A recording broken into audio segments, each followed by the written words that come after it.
see if it'll work.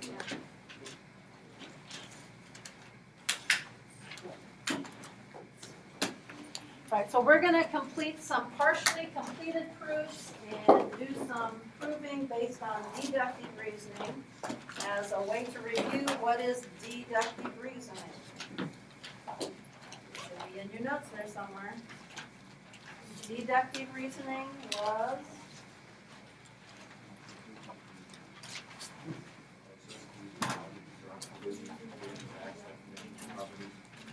process of using logic and then properties, definitions, theorems, things like that in order to do the thinking. What was the other reasoning we studied? Inductive. What was that based on?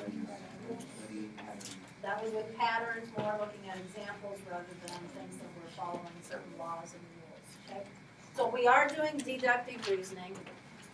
We're going to try and complete some things. You might remember seeing this from notes that you took previously. On proofs or the thinking process, we're going to start with a hypothesis, whatever the given information is. Do some step-by-step things along the way that could use definitions, postulates, properties, or theorems. And we're trying to reach a conclusion, what we're trying to prove. So your acceptable reasons, you have to say which property or which postulate and so on, but those are the categories that you can use. When a specific theorem is being proven, you cannot use that theorem to prove that theorem. Kind of like if you're trying to define a word, you can't use that word in the definition of that word. That really doesn't get anything done. So we'll have to watch for those. How do you know when you are proving a certain theorem? Lots of times the problem will say, prove the linear pair theorem. So that tells you you can't use linear pair theorem. You've got to come up with other ways to support what you're doing. So we're going to go through a few different proofs and practice coming up with the justification. Here's our first one. So in your notes, I don't know that there's a special page. This is sections 2.6 and 2.7. Probably just looking for where there's blank spaces yet. We're going to do some statements and reasons. We'll get to the radicals probably after the test on Thursday this week. Write a justification for each step. So how do we know each thing along the way? So look at what you are given. And instead of prove, I just put find measure of angle B. And there's a little picture to go with it. As you're writing it down, it might take a little bit. Two angles are supplementary, and one of them's 45. What's supplementary mean? They add up to 180. If one of them's 45, we would subtract 180 minus 45 and get 135. Okay, that's our thinking. We need to just write down every step of what we were thinking and why we can think that or come up with that. First step, how do I know that angle A and angle B are supplementary and the measure of angle A is 45 degrees? That is given. So your first reason is it's the given or given information. It has to exactly be there to be called given. If you have to do any thinking about it to come up with something, it's not given. You're using some definition or theorem or something to do it. Okay, now let's see if we can predict. What do you think the next line would be based upon that? Angle A plus angle B equals 180. Correct, with the m's in there for the measure of the angles. Okay, that is my next line. Measure of angle A plus measure of angle B equals 180 degrees. Now we need to support. What tells us that? Good. Definition of supplementary angles. Definitions can go both ways. Remember, there are true biconditionals. So in this case, it's if they are supplementary, then A plus B equals 180. Somewhere we'll probably have it in the reverse order where the equation is up here and you're coming up with the words they are supplementary. So definitions can go both ways. Okay, my next line is this one. What did I do to get that? It is substitution. We are taking out of line 2, we're taking the notation measure of angle A, and we are replacing it, substituting it with 45 degrees. I don't know why substitution property of equality is written small, but it is. And then, how do we get angle B's measured to be 135 degrees? Do what? That is subtraction property. What did we subtract?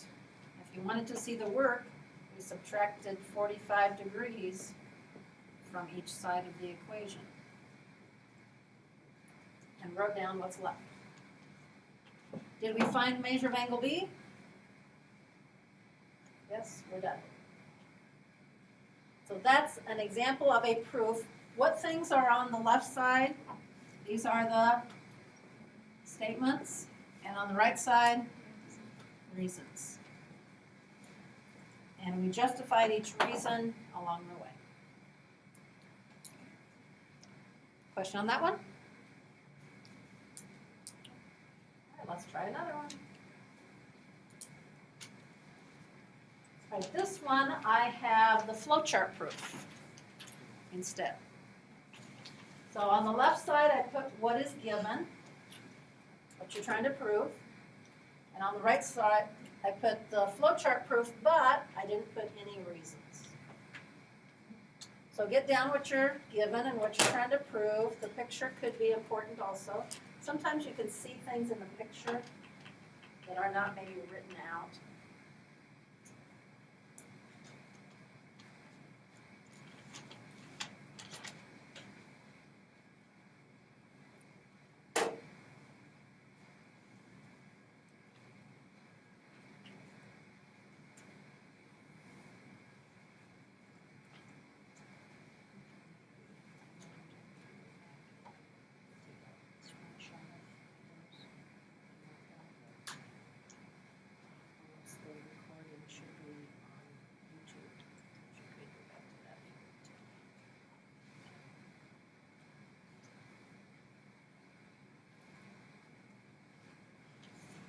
Our goal on this one is to come up with the reason below each oval in the flowchart. How do we know that?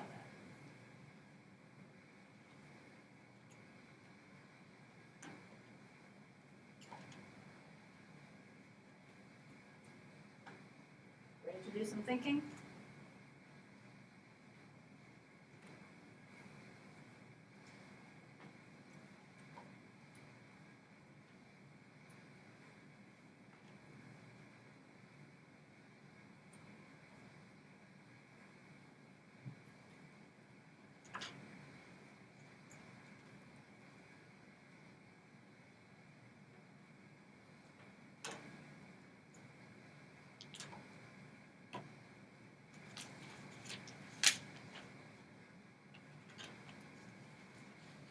Let's start on the left part here.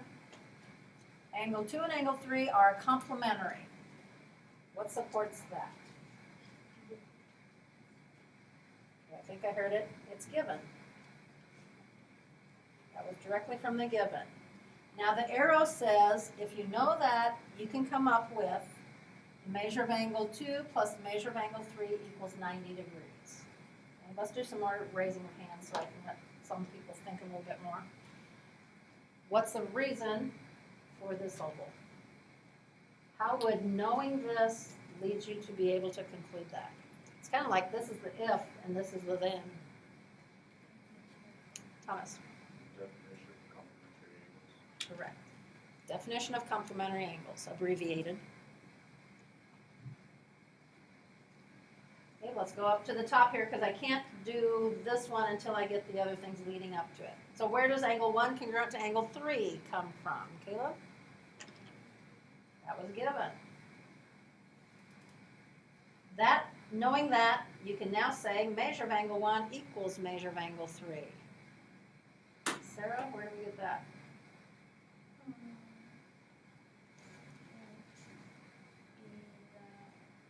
What tells us that congruent angles are angles that have the same measure?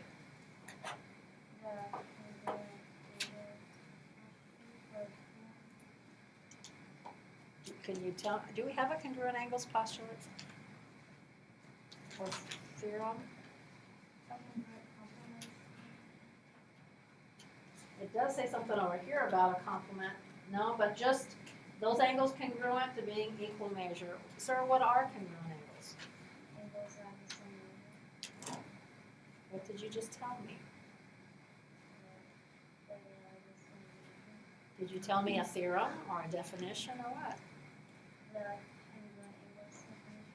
Yeah, definition.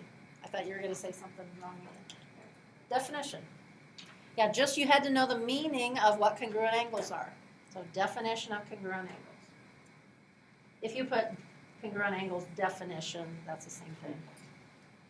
All right, now this one, we are putting a couple things together. What are we doing to those two to end up with measure of 2 plus 1 equals 90?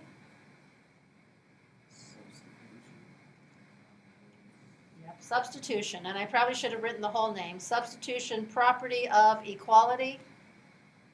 Substitution is not a property of congruence, but it is a property of equality. And then to go from that statement to angle 1 and angle 2 are complementary. Shirley, got an idea on that one? Knowing this, we can say they're complementary. What are complementary angles? Nope, that's congruent. Complementary. Each one or added together? Okay, so I've got two angles that add up to 90. I can call them complementary because of, what's she giving me? Definition. She's giving me the meaning, the definition of complementary angles.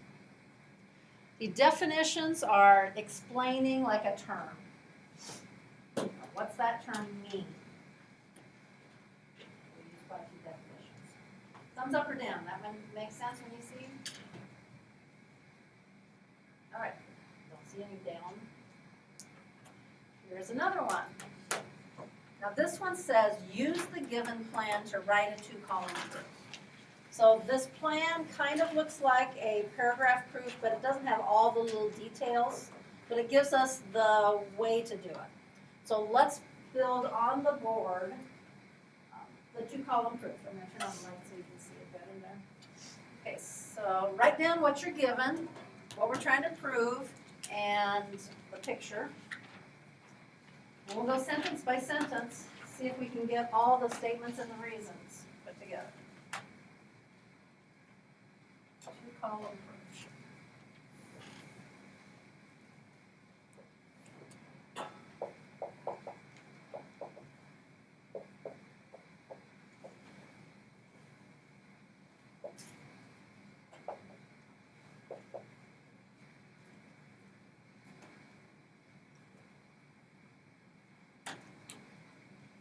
This one mentions supplementary in the given and what we're trying to prove. What are supplements again?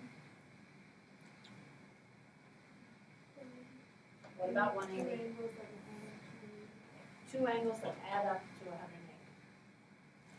So we can probably come up with some equation then about angles 1 and 2 from the given. And to prove what we're trying to prove, maybe we have to get 3 and 2 to add up to 180 somehow. So let's see what the plan is. And I think I'll just go line by line, or sentence by sentence, I should say. Use the definition of supplementary angles after part of the given information. What's our first line? Is it given or is it definition of supplementary angles? It's given. Is given the first line all the time? No. Just depends. That one said after part of the given. Part of the given. So which part should we use? We're going to be using the definition of supplementary angles, so what part of the given would be appropriate? Angle 1 and angle 2 are supplementary. I'm not going to write the other part of the given down. Doesn't seem like it would fit with what they're describing. line 2 gonna read, Jacob, according to that first sentence?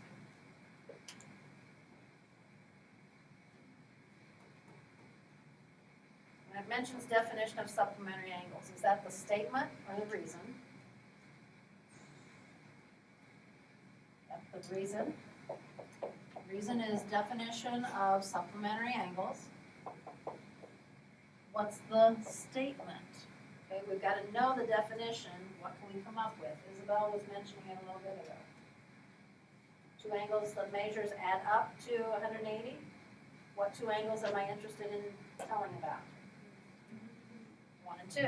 So measure of angle 1 plus measure of angle 2 is 180 degrees. I have just used that definition after part of the given. I did that much. Then use the given congruent angles, definition of congruent angles, and substitution to show that measure of 3 plus 2 equals 180. So that gives us about 3 things to do. Jake, tell me what to do next. The angle 1 is here, angle 3, and then put given as reason. Given is the reason. Take it from there. Elena.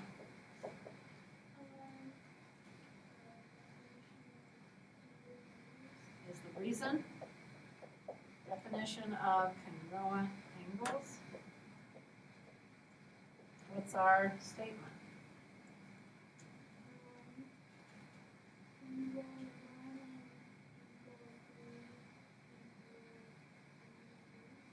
Is that what congruent means? I was saying, so, what do you, what, Isabel? The measure of angle 1 equals measure of angle 2. Right, so they are the same, their measures are the same. So put the M in there. Measure of angle 1 equals measure of angle 3. And then, what's gonna come next? Vanessa?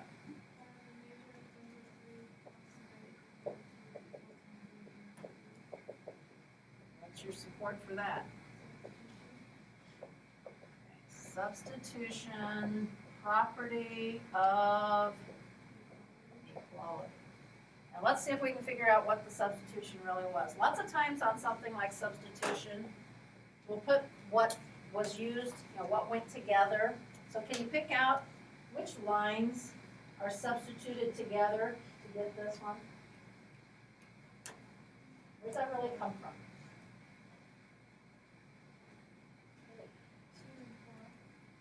2 looks pretty much like what we've got, but angle 1 changed to angle 3. Line 4 tells you that they're the same, so you can substitute. Correct. So 2 and 4 were the lines that we used. That just helps us see what's going on. Okay, cross out our line. We did this sentence. That was a long sentence.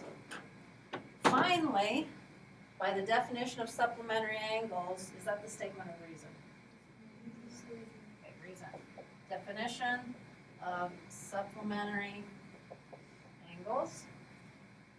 Angle 3 and angle 2 are supplementary. Is that what we were trying to prove? Yes, we made it. We're done. Follow-up questions on that one? Okay, let's try another one. See, that's what it looked like. This one has a lot of it there, but a few blanks. We're going to try and fill in the blanks. And this one also says fill in the blanks to complete a 2-column proof of one of the cases of the congruent supplements theorem. So that's a theorem that we had in this chapter. You can't use that theorem, but we're going to prove that theorem and using some other ideas. So again, you're given angle 1 and 2 supplementary and 2 and 3 are supplementary. We're going to prove 1 and 3 end up congruent. And what's the theorem that we're proving? You might recall the words that said, I think if two angles are supplementary to the same angle, then they are congruent.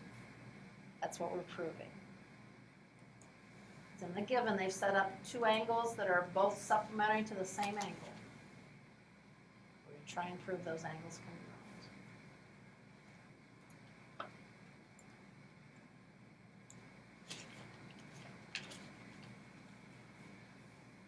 Let's try and get through this before the basketball people have to leave.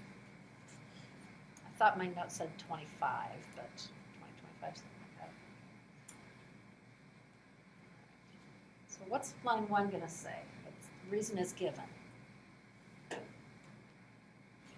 I guess you might ask, okay, do I put all the given or just part of it? Well, since most of the solutions here, let's look through. Is there any other place that given's going to be entered? Is 5 going to be a given? Is that given?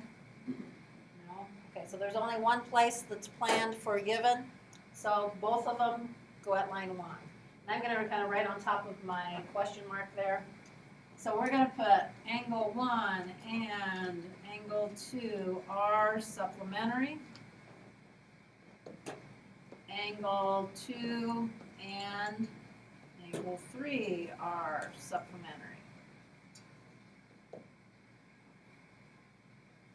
Okay, line 2 says definition of supplementary angles. So does it make sense why it says measure of 1 and 2 add up to 180? Comes from knowing that. And then the same with 2 and 3, that they add up to 180. Now 3 says do a substitution. The only equations that we have are these two that are at line 2. Can you figure out how you can put one of those into the other? A little bit different than what we had done on the board.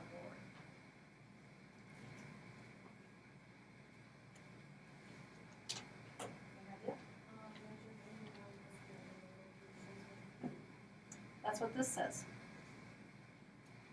That's nothing new. Now, you got an idea? Tracy, the measure of angle 1, this is the same as the measure of Substitution won't quite get that. We're going to get that eventually. Okay.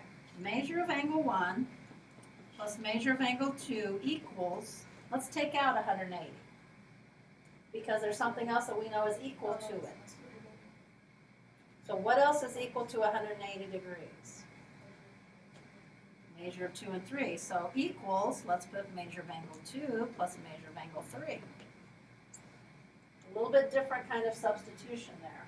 We took out 180 degrees and put the other two angles that it's equal to.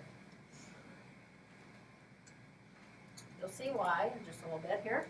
Okay, line 4, they gave it as a reflexive, something, angle 2 is equal to itself.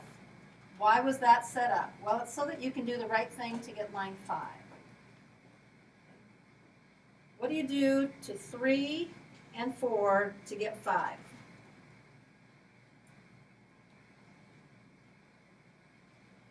Maybe having the line 4 in there confuses you. You have an angle 2 on each side? You can subtract it out. Subtract measure of angle 2 from the left side, leaves you with measure of angle 1. Subtract the same thing from the right side, and it leaves you measure of angle 3. So what did we do to get line 5? Subtraction property of equality. Subtraction property of equality. And then the last line says use the definition of congruent angles. We right now know that 1 and 2 have the same, or 1 and 3 have the same measure. So we should be able to then say angle 1 is congruent to angle 3. That better match with what? What we're trying to prove. Because this is the end of the proof. So that has to get us to where what we're trying to prove. Okay? Make sense? Thumbs up or down? Right up? All right. Those that are still with me, we're gonna do a little bit on this worksheet, but those that have to leave, the intro to proof worksheet, that terms worksheet that I gave you last week, terms and concepts, we'll be checking that tomorrow. And I have 8 problems out of the book from page 113. Those that are here, we're gonna do a little bit on this worksheet before I let you go on it. Okay? Yeah.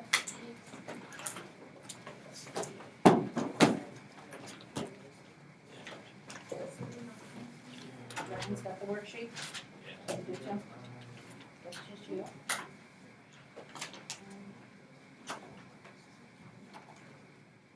As that proof is still up there, is there something there that I can explain more for you? Why does step 4 even have to exist? Mainly because I guess sometimes it's left out, sometimes it's in there. It's probably in there because it's more complete, showing it, because you're showing that you're gonna subtract the same thing from each side. You're showing that those things are equal. I would agree, it probably could be left out. I wanted to throw it in there so you see where reflexive could be used. But it would be to emphasize that you're gonna be subtracting the same amount from each side. Any other questions on that one? Okay, let's go through a little bit of this worksheet to get an idea of what's going on. Now, this is a set of a bunch of short problems. It says in the directions, when you're completing proofs in geometry, it's important to squeeze as much information from our givens as possible. So we're gonna assume that every statement below is the beginning of a new proof. What information could you conclude? So on number 1, if you start with measure of angle 1 equals measure of angle 2, as what's given, what can you come up with from that? Supported by? Right. Angle 1, congruent to angle 2, definition of congruent angles. Problem 2. If you're given that the measure of angle 1 plus measure of angle 5 equals 90 degrees, what can you squeeze out of that? Angle 1 and 5 are complementary. Correct? Reason? The definition of complementary. Correct.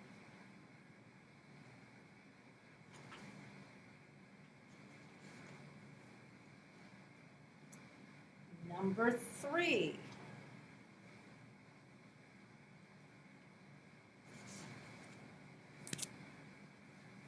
I've got 2 lines on number 3.